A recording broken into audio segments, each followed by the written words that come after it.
Assalamualaikum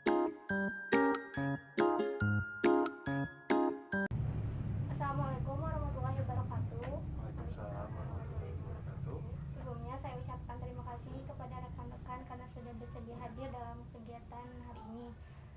Sebelum memulai kegiatan, alangkah baiknya kita berdoa terlebih dahulu. Apa ada yang mau memimpin doa? Mungkin boleh sama saya saja. Boleh. Sebelum mulai kegiatan, akan kita berdoa. Berdoa dipersilakan.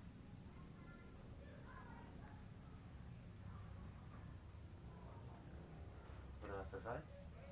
Ya, baik. Oh ya, sebelumnya kita perkenalan terlebih dahulu ya, supaya lebih kenal gitu. Perkenalkan, nama saya Fajriani Asri. Nama saya Amalia Sundari. Nama saya Jamaluddin. Oke, udah pada kenalkan ya. Sebelumnya ada yang tahu nggak sih sekarang kita di sini mau ngapain? Enggak, Bu. Aku tahu. Oke, sekarang di sini kita akan melakukan konseling gitu. Udah ada yang pernah dengar konseling itu apa? Atau ada yang mau ngedeskripsiin? Tahu? Enggak. Tahu? Enggak. Oke.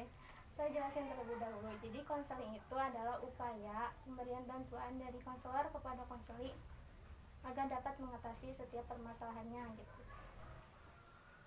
Oke, di dalam konseling ini ada beberapa asas yang harus dipatuhi oleh rekan-rekan. Yang pertama yaitu asas kerahasiaan. Nah, rekan-rekan di sini harus menjaga kerahasiaan dari masalah setiap anggotanya gitu ya, jangan sampai bocor ke orang lain. Yang kedua, asas keterbukaan. Nah, nanti diharapkan kalian juga bisa lebih terbuka lagi gitu di dalam kegiatan ini. Lalu yang ketiga ada asas kenormatifan.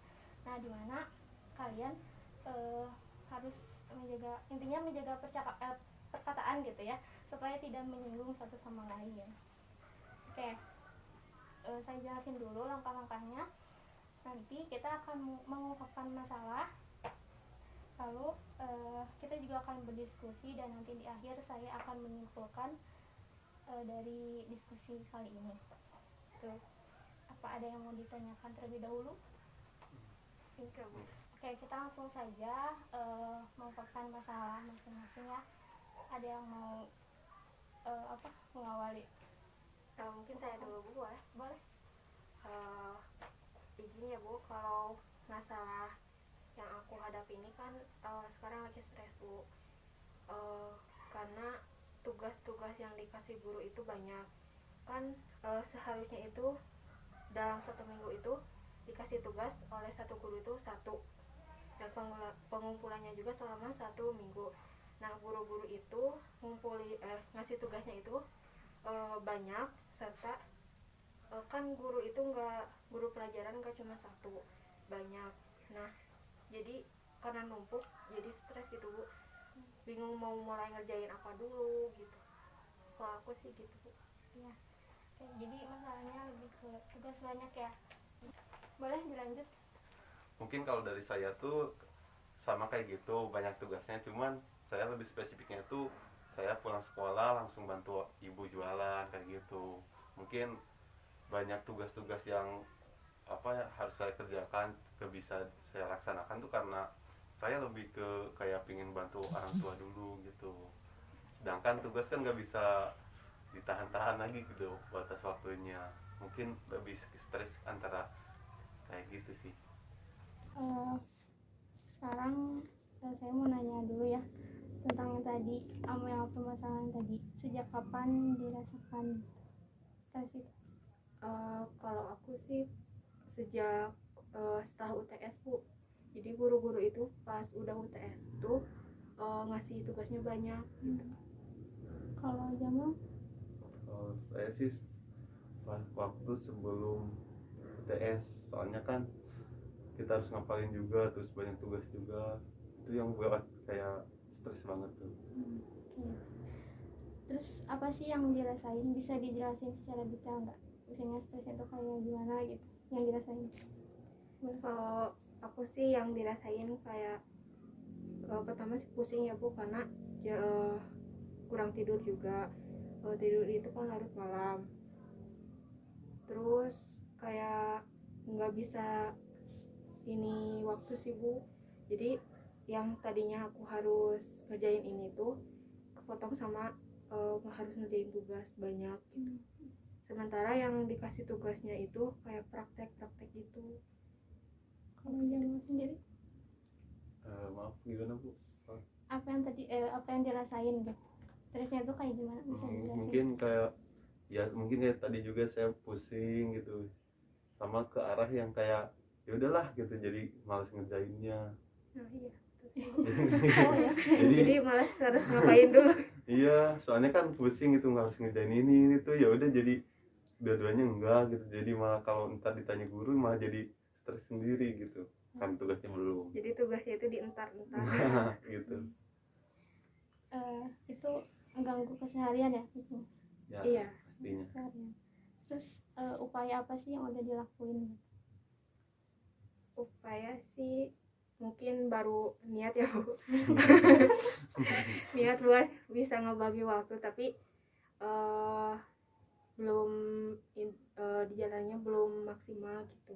Jadi kadang yang harusnya jam segini ngerjain tugas tapi malah enggak gitu, kayak gitu sih. Kalau Jamal? Kalau saya sih upayanya yang pertama ngilangin stresnya dulu tuh, kayak main dulu. Cuman kalau udah main stresnya balik lagi kan.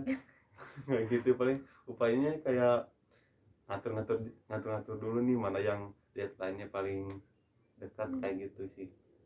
Salahnya satu-satu. Mungkin ada yang membuat pendapat dulu atau ada yang mau ngasih saran tentang masalahnya sama lain. Misalnya Amel ngasih saran ke Jamal gitu atau kayak gimana? Boleh. Bingung juga ya. Cuman kalau menurut saya sih, kalau masalah Amel tuh kan dia cuman kayak banyak tugasnya doang nih. Kalau menurut saya sih itu bisa di manage dengan kita nih lihat atau jadwal deadline-nya kayak gitu sih. Kalau menurut saya sih kayak gitu.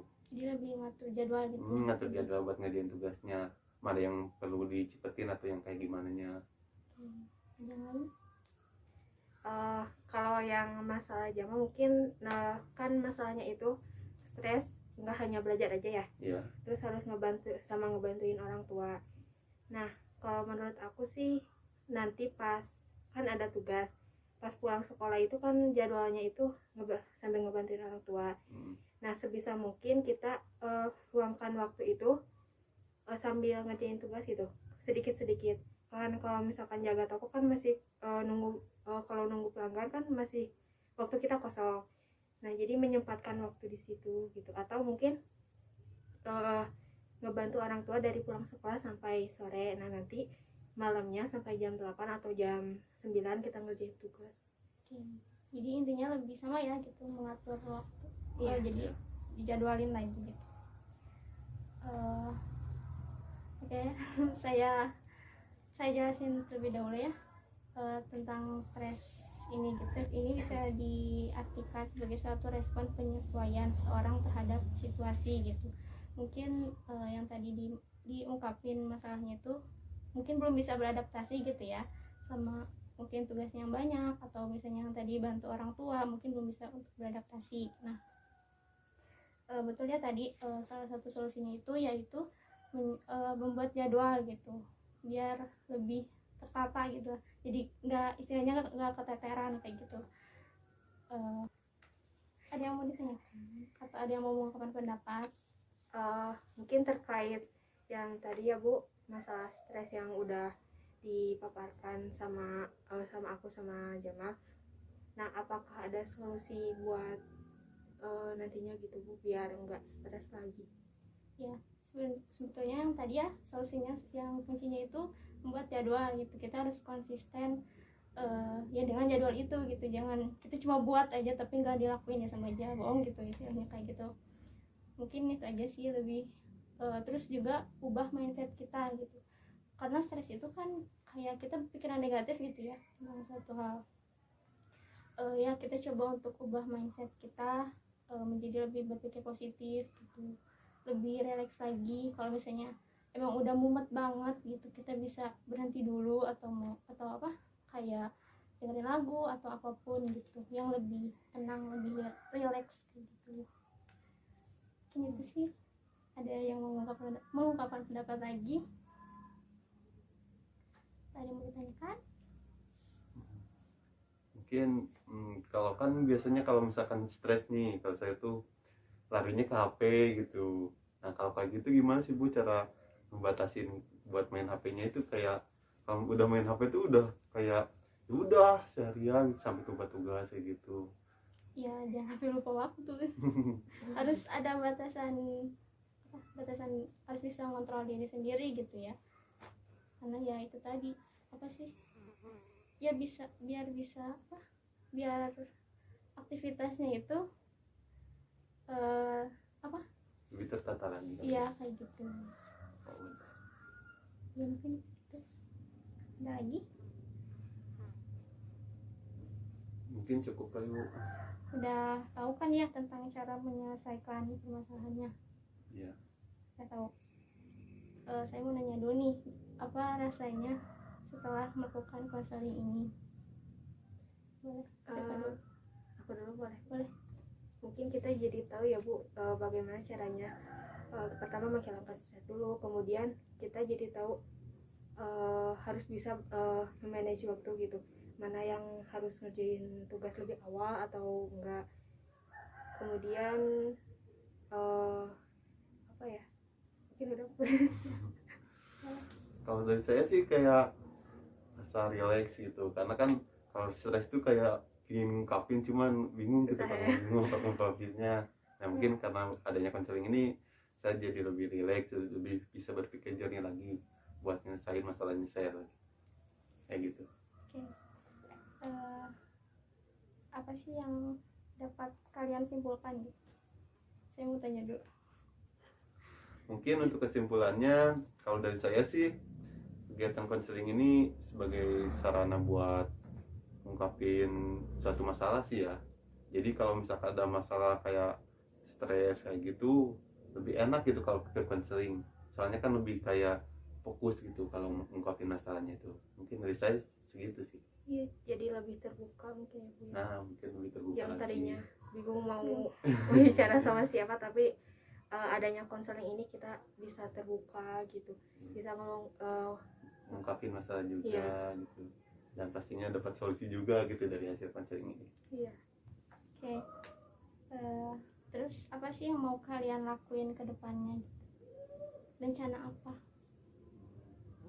Kalau dari saya sih ya tadi paling ngikutin apa solusi yang tadi sih ya, lebih memanage waktu sama pintar-pintarnya kita lagi sih buat ngerjain suatu apa tugas-tugas kayak gitu. Soalnya kan ya kalau di masalah kita ya kita selesaiin sendiri gitu.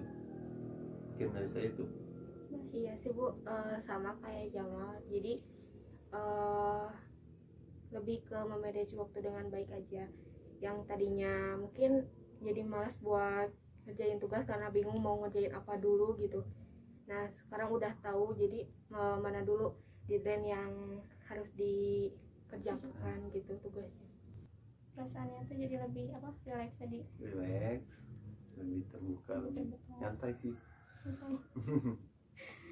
Udah paham juga ya tentang tadi terkait stres, terus cara mengelolanya kayak gimana. Udah siap juga kan ya buat apa yang tadi kalian rencana yang tadi yang disebutin Iya. ke depan harus lebih konsisten lagi gitu. Terima kasih banyak telah bersedia hadir di dalam kegiatan konseling hari ini. Oke. Kita akhiri dengan berdoa. Boleh dipimpin berdoa. Ya, untuk mengakhiri kegiatan konseling pada hari ini, kali ini kita berdoa untuk kelancaran kita ke depannya lagi. Berdoa dipersilahkan.